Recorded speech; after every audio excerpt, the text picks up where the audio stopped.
Welcome back, ladies and gentlemen. Today we're taking a look at the game Dragon's Dogma, and I'll be answering the question whether or not you should buy it. Answer to that: no, probably not.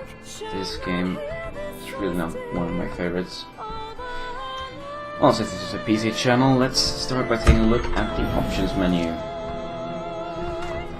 which is surprisingly good. Controls, I mean, fully rebindable, everything I need really. Could have added a few, maybe sensitivity on the mouse, but you can customize that yourself. It's just very minor. Audio, a little bit lacking. I like some more here. There's just music, sound effects, and voice. You could have split that up a bit more.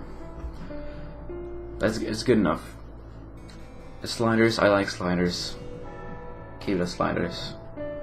Gameplay, quite game specific, but there's nothing here I'd like specifically.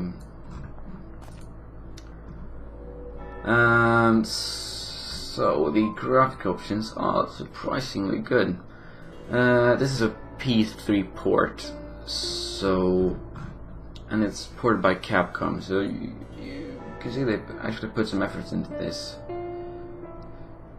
The only problem here is not with the options menu itself, but I've got a triple monitor setup and I can't run it on 3 monitors because it just can't be. It seems that it doesn't work very well, and I read that people on widescreen monitors can't play it at all. Yeah, that's the largest concern I've got. Well, there's a minor thing. What's this? Save changes on backspace? Why you? That doesn't even make any sense. By the way, there's another thing that feels very console-y. If I change my settings here,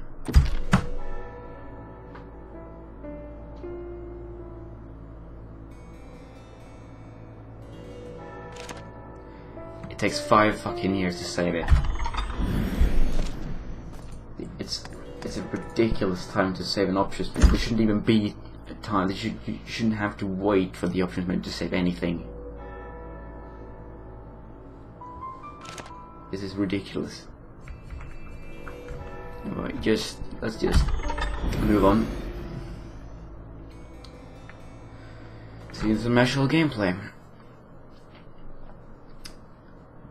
Loading times. I mean, loading screens themselves, they're not usually that long, but the one for the options menu is ridiculous. I don't know why.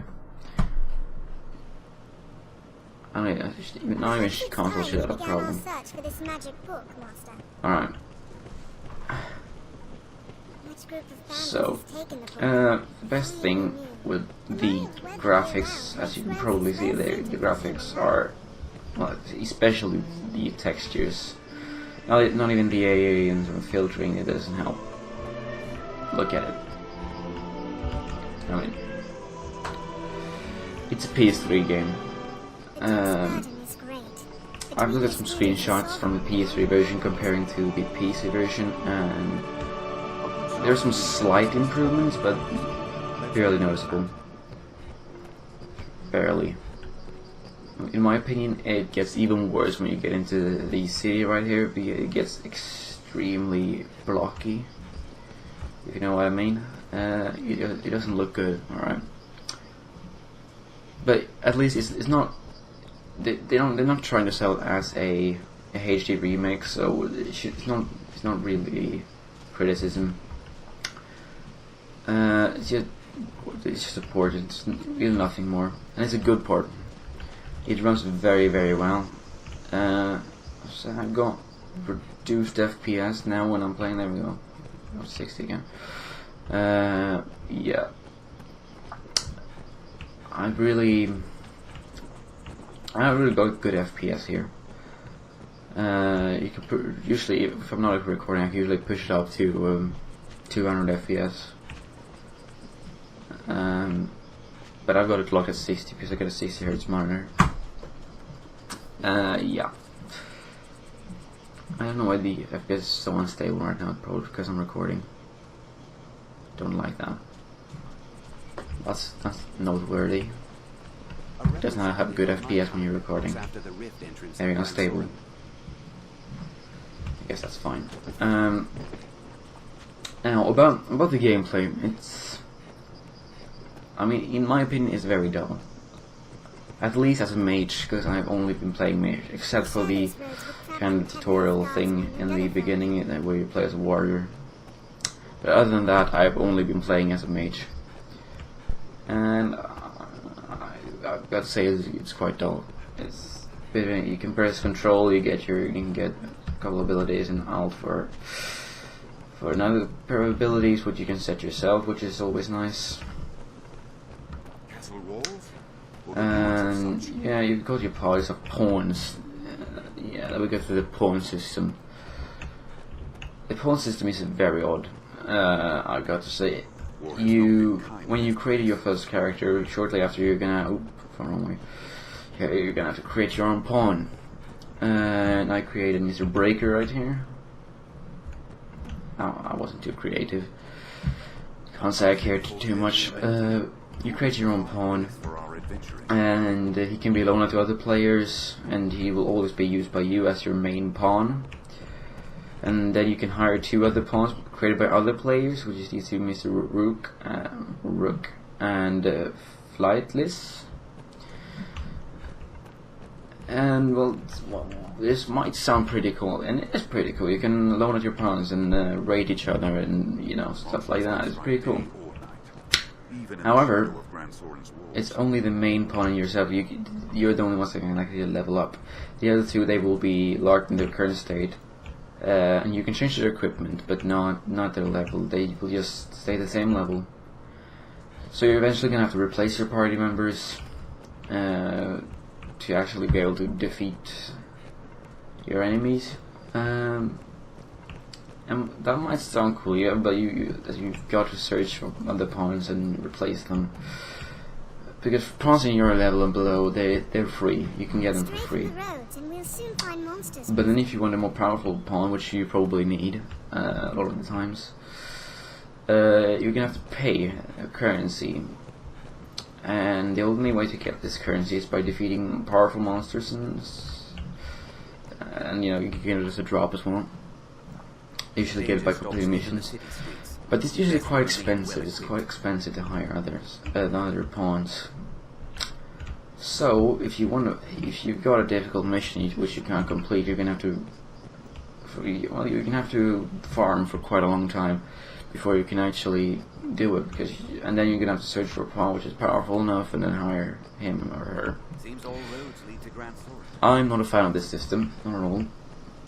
I would like to just like most of the Dragon Age games.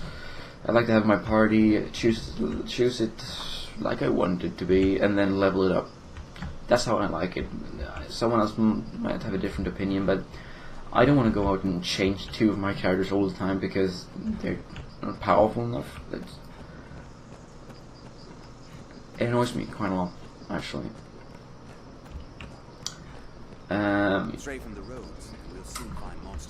I'm very, very unsure if this system is a good idea. It's unique, you could probably say that. I haven't seen this system before.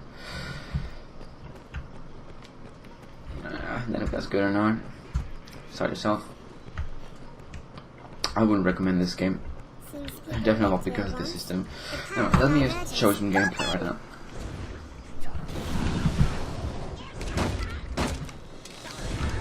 The Goblin in the helm is their chief. Did it.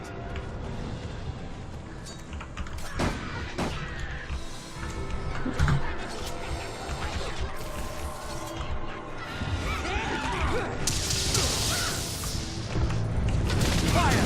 Let thy kick! Goblin fall! Right now!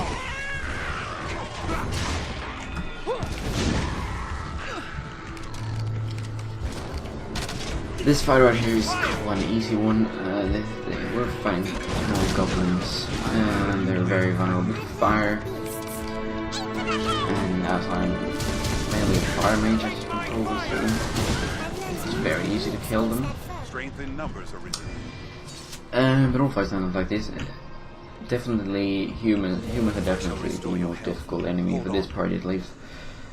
The thing is though, these two, my extra opponents, they're very low level and I have to replace them, but I gotta farm to do that and I don't want to. I don't want to spend that much time into it. I really don't. Oh, these spiders, I'm not liking this. So yeah, the gameplay is not very fun. I mean, just a lot of jumping around, avoiding while the others are tanking, and me trying to deal some damage. A goblin. It's not that fun.